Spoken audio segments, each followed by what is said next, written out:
प्रणाम भक्तों, आप सभी का मेरे चैनल भक्ति कथा सागर में बहुत बहुत स्वागत है। तो आप सभी को पुरुषोत्तम मास की ढेरों शुभकामनाएं। प्रिय भक्तों, क्या आप जानते हैं पुरुषोत्तम मास में तुलसी जी की पूजा बदल जाती है। जो तुलसी माता की पूजा आप प्रतिदिन करते हैं उसमें एक बड़ा परिवर्तन आता है। अधिक मास यानी कि मल मास के दौरान यहाँ पर मैं एक बात आपको बताना चाहती हूँ कि कई लोग खर मास को ही मल मास समझ लेते हैं, लेकिन अभी मैं मल मास की बात कर रही हूँ। खर मास इससे बिल्कुल अलग होता है।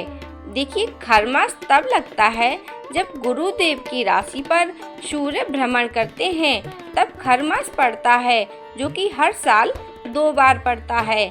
लेकिन वही मल मास की बात करें तो मल मास लगभग 3 साल के बाद पड़ता है और इसलिए इसे अधिक मास कहा जाता है। इसी की वजह से साल 2026 में ज्येष्ठ का महीना पूरे 59 दिन का हो चुका है और मल मास की जो अवधि रहेगी यह 17 मई से प्रारंभ होकर 15 जून 2026 तक रहेगी।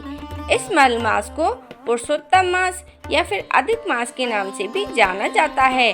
तो देखिए, वैसे तो अधिक मास पुरुषोत्तम मास यानी कि मल मास के दौरान कई कार्य बिल्कुल ही वर्जित हो जाते हैं, जैसे कि मुंडन हो गया, गृह प्रवेश हो गया, शादी विवाह आदि कार्य बंद हो जाते हैं और इसी वजह से कई लोग इसे अशुभ भी मानते हैं और इसी वजह से भगवान श्री हरि विष्णु ने इस मास को अपना नाम दिया, यानी कि पुरुषोत्तम मास के नाम से इसे जाना जाने लगा।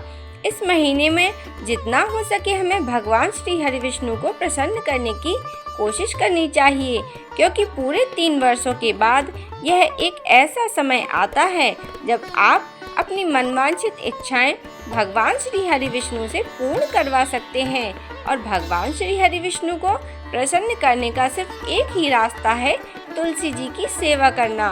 मल मास के समय में तुलसी माता की सेवा हमें कैसे करनी चाहिए, क्या क्या चीजें हमें समर्पित करनी चाहिए और मल मास में प्रतिदिन हमें जल अर्पित करना चाहिए या नहीं करना चाहिए, केवल सुबह के समय दीपक लगाना है या शाम के समय में भी दीपक समर्पित करना है।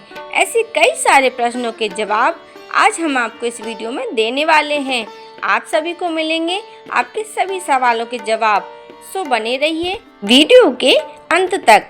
इस महीने में विष्णु जी के साथ में तुलसी जी को रख के पूजन करना चाहिए या अलग अलग से भी आप पूजन कर सकते हैं। क्या कुछ हमें अर्पित करना चाहिए, क्या कुछ हमें नहीं चढ़ाना चाहिए, जिससे हमें भारी दोष लग सकता है। साथ ही मैं आपको बताऊंगी कि रविवार के अलावा भी एक ऐसा दिन है, इस दिन हमें तुलसी जी को जल समर्पित नहीं करना चाहिए। इसी के साथ साथ आप सभी को यह भी जानेंगे कि प्रतिदिन पूजा कैसे बदल जाती है। सुबह की पूजा हमें क्या कुछ अर्पित करना है और क्या दान करना चाहिए और वह कौन से देवता हैं जिसका इस विशेष महीने में जरूर ही पूजन करना चाहिए।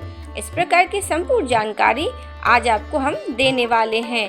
तो भक्तों, पुरुषोत्तम मास के दौरान तुलसी जी की पूजा सेवा हमें किस प्रकार से करनी चाहिए, जैसा कि मैंने आपको बताया कि इस दौरान शुभ और मांगलिक कार्य बिल्कुल ही बंद हो जाते हैं, जैसा कि शादी विवाह हो गया, मुंडन हो गया, गृह प्रवेश हो गया, नए घर का निर्माण की नींव की पूजा हो गई। यह सभी कार्य इस दौरान बिल्कुल ही बंद हो जाते हैं। इसलिए हमें इस तरह का कोई भी कार्य इस महीने में नहीं करना चाहिए। लेकिन कुछ ऐसे कार्य भी होते हैं जो मल मास के दौरान बहुत ही अधिक फलदायी होते हैं। उसमें से किसी भी एक कार्य को हम अवश्य ही करना चाहिए, जिससे हमें भगवान विष्णु की कृपा प्राप्त हो सके। इसके लिए भगवान के नाम का जाप करना चाहिए। दूसरा है दान पुण्य करना, ब्राह्मण की पूजा करना, ब्राह्मणों को दान देना, गाय की सेवा करना, गौ सेवा जिसे कहा जाता है, गरीबों की सेवा करना और इसके अलावा इससे महत्वपूर्ण है तुलसी जी का पूजन करना। इस मास में यह कार्य जितना आप करेंगे उतना ही अधिक पुण्य फलदायी होगा। अधिक मास के दौरान जो कुछ भी कार्य आप करेंगे वो आपको वैकुंठ धाम की प्राप्ति में बहुत ही अधिक फलदायी प्राप्त हो सकता है। इसके अलावा अगर मैं बात करूं तो देवताओं के इस समय के दौरान पूजा अवश्य करनी चाहिए, जैसे कि सूर्य देवता की आराधना करना सर्वोत्तम माना जाता है। पहले मैं आपको बता देती हूँ तुलसी जी की पूजा में क्या परिवर्तन आते हैं और वह प्रतिदिन पूजा कैसे करते हैं। इसके बाद हम बाकी विषयों के बारे में भी बातचीत करेंगे। तो देखिए, तुलसी जी के पूजन के विषय में सबसे पहली बात यह है कि मलमास के दौरान तुलसी पूजन में बहुत बड़ा परिवर्तन होता है। तो देखिए, प्रतिदिन जो आप अपने घर के मंदिर में पूजन करते हैं वह आप अपने सभी देवी देवताओं का सबसे पहले उनका पूजन कीजिए।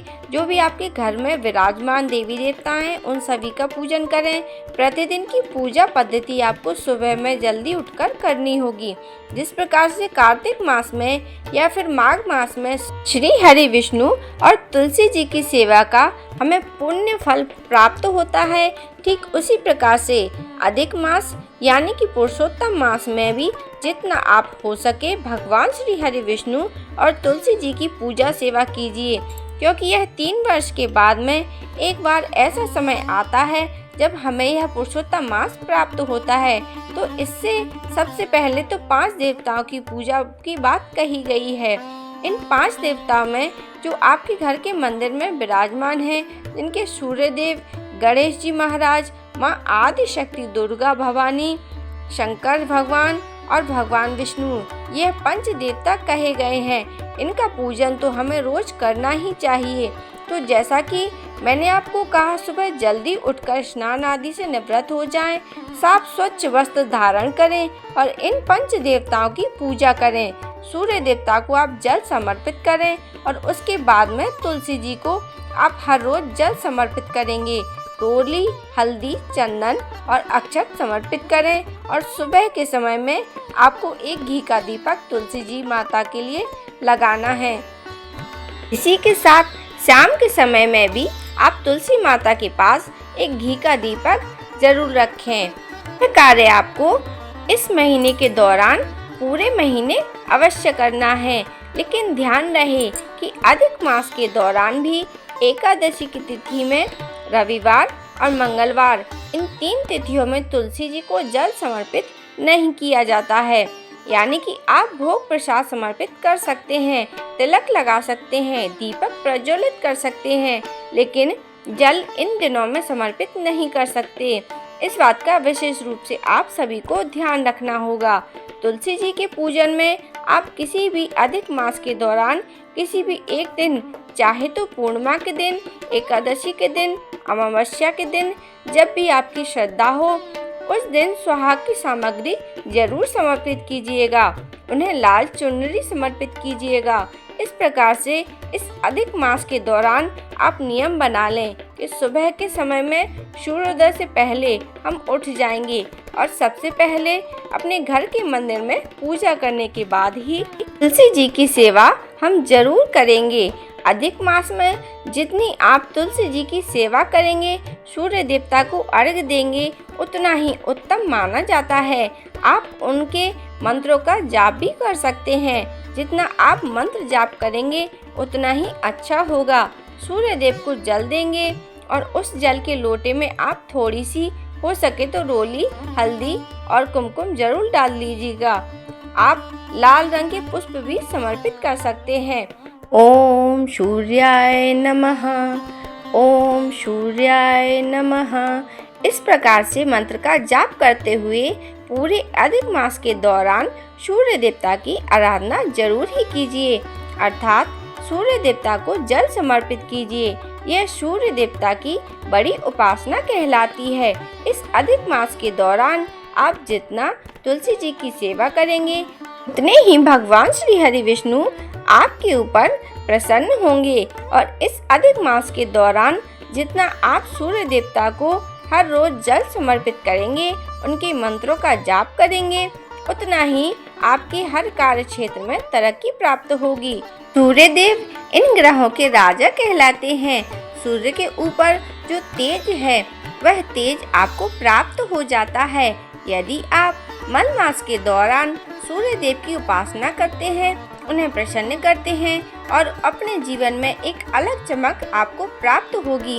यदि आपके समाज के मान सम्मान कोई वैल्यू नहीं है, कोई आपको पूछता तक नहीं है, तो ऐसे में इस अधिक मास को तो आप बिल्कुल अपने हाथ से खाली नहीं जाने देना चाहिए। इस मास में आप जितनी पूजा सेवा करेंगे, आपके ऊपर श्री विष्णु की कृपा उतनी ही अधिक होगी। सो भक्तों, पुरुषोत्तम मास यानी कि अधिक मास के दौरान आप किसी भी देव भूमि की यात्रा करें और देवतुल्य जो भी नदियां हैं उनमें आप स्नान करें। हो सके तो गंगा नदी का स्नान उत्तम माना जाता है, या फिर किसी भी पवित्र नदी में स्नान अवश्य करें। अगर आप कहीं स्नान करने नहीं जा सकते हैं तो घर के स्नान के जल में 2 बूंद गंगा जल मिलाकर ही आप स्नान करें। इससे भी आपके सभी पाप कर्म कट जाएंगे और अनंत गुना पुण्य फल आपको प्राप्त होगा। तो इस पुण्य महीने में सेवा पूजा करने से आपके जीवन के जो लेखा जोखा है उसमें आपके पुण्य कर्म शामिल हो जाते हैं और आपके जो बुरे कर्म हैं वो इस महीने के दौरान कट जाते हैं, क्योंकि यह अधिक मास पुरुषोत्तम मास जिसे कि भगवान श्री हरि विष्णु ने अपना नाम दिया है, उसकी महिमा में अगर आप कुछ भी पूजा पाठ करें, जितना दान धर्म कर सकें, वह हमारी मृत्यु के पश्चात जो यात्रा हमारी होती है वह वैकुंठ धाम यात्रा में आड़े आती है। यदि आप इस महीने के दौरान ठंडे फलों का दान करते हैं, छाया वस्त्र दान करते हैं, छाता, मटकी, प्यास के लिए प्याऊ लगवाते हैं या फिर किसी गरीब व्यक्ति को वस्त्र आदि दान देते हैं, फल अन्न का दान करते हैं, यह सभी चीज़ें हमारे आने वाले मार्ग में हमारे काम में आती हैं। यानी कि मृत्यु के पश्चात यही सारी चीज़ें हमें प्राप्त होती हैं। तो अधिक से अधिक इस महीने में आप दान पुण्य अवश्य करिएगा। इस महीने में आप गीता पाठ भी कर सकते हैं, विष्णु सहस्त्र नाम का पाठ भी कर सकते हैं। जितना हो सके भगवान श्री हरि विष्णु के नामों का जप करें और तुलसी जी की सेवा करने से भी आपको सभी प्रकार के सुखों की प्राप्ति हो जाएगी। तो इस महीने में तुलसी जी की सेवा हमें अवश्य ही करनी चाहिए। इसके अलावा अगर आपके मन में कोई सवाल है तो आप कमेंट करके पूछ सकते हैं। तो अगर आपको मेरे द्वारा दी गई जानकारी पसंद आई हो तो मेरी वीडियो को लाइक करें, शेयर करें और मेरे चैनल को ज़रूर से सब्सक्राइब करें और बेल आइकन को ज़रूर से प्रेस करें, ताकि जब भी वीडियो डले तो आप तक नोटिफिकेशन सबसे पहले पहुंच जाए। देखने के लिए आप सभी का बहुत बहुत धन्यवाद।